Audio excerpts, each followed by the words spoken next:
you're here. You're the guy here now. How is your role different, being a leader, being one of the guys that's coming here to media day on this team? I think just coming here is the difference. I feel like I've been a leader pretty much since, junior year, a little bit of sophomore year. So I think just coming here has been the biggest difference, kind of representing the university with Kenyon, just trying to give people information, how we've been doing this summer and what to expect in the fall. You guys have fun on the road together? Yeah, definitely a little fun on the road. Kenyon likes to, make fun of people every which way. Gives me a good little laugh, so good little roommate. Does he make fun of you?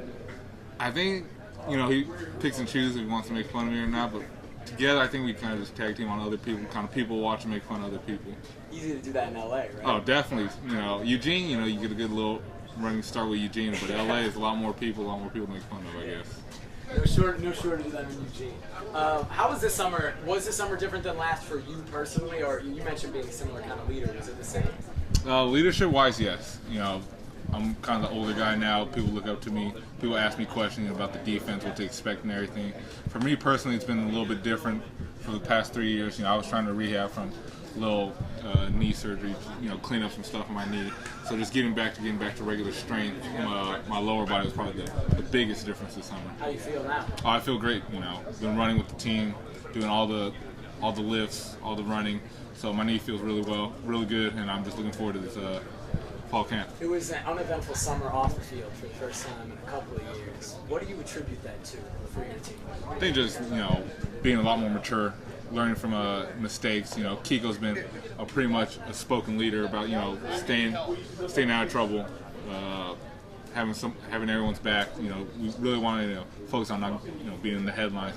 Oregon, it's a big state, but little sports around it. So University of Oregon and OSU definitely get the headlines. So definitely, attribute that to just past references, to stay out of trouble. Does Kiko use his experiences? Is it like kind of an NFL rookie symposium kind of thing with him, where he tells cautionary tales to the young guys? No, Kiko really doesn't talk that much. When he does talk, it's pretty funny. But everybody knows, what to expect. What Kiko's been through the past couple years. Nobody wants to be put in that position as Kiko was. Kiko was hurting definitely off the field from not playing, supporting his teammates out there. So everyone just took that under their wing, and they really didn't want to do that this year. One of the more recent interesting things around the program is the hot tub that's going into the new football center. What do you think about that? Do you want a player's hot tub? I mean, we already got the cold bath and the hot tub, to warm our body, so I don't think we need one. But I guess if you have the space and the money to do it, might as well go all out. Yeah, I was talking to Whit Stuckey about it and how Chip they get the hot tub with the video screen. You guys have to jump into a big tub of ice after every practice. It's quite the contrast.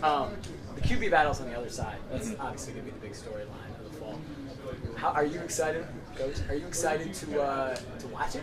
To watch those guys battle? Excited, yes and no, because you have to go against both players during fall camp. They're both really good quarterbacks. They know the system, so it's going to be a little bit of a nightmare during fall camp trying to stop them. But definitely exciting to see how it all pans out over the next 3 weeks in fall camp. How does each of them pose different, difficulties for you? They both run. They both wing it. Brian's got a little bit more experience, being here a year longer. But Marcus is very cerebral, very smart, very calm and cool. He's got that Polynesian, swagger where he's calm under any situation. So they're both pretty neck and neck, and they have very much the same similarities. USC, everyone's talking about you guys versus USC.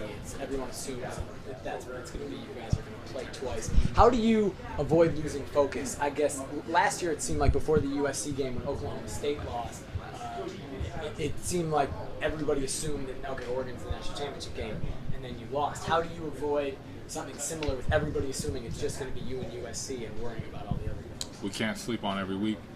Every week there's different competition, different challenge. We can't just go in thinking we're going to waltz through the Pac-12. This is a very good conference. You got Stanford, Cal, Washington State, Oregon State. Not only the out-of-conference type stuff. Arkansas State went to a bowl game, which people don't really realize. They're a really good team. They got Gus Malzahn as their head coach. He was with Auburn. So if we go in there week in, week out with one mindset to beat the team that we're playing this week, I think we'll be just fine throughout the season. Are you bummed that Michael Dyer didn't get his waiver approved so you can have another shot at tackling him? You know what? people could say yes, people could say no. You know, it's part of the rules. You know, if we would, great challenge against us. If not, you know, I think they got David Oku from Tennessee now at Arkansas State, and we played against him 2 years ago. So another good running back we'll have to face against.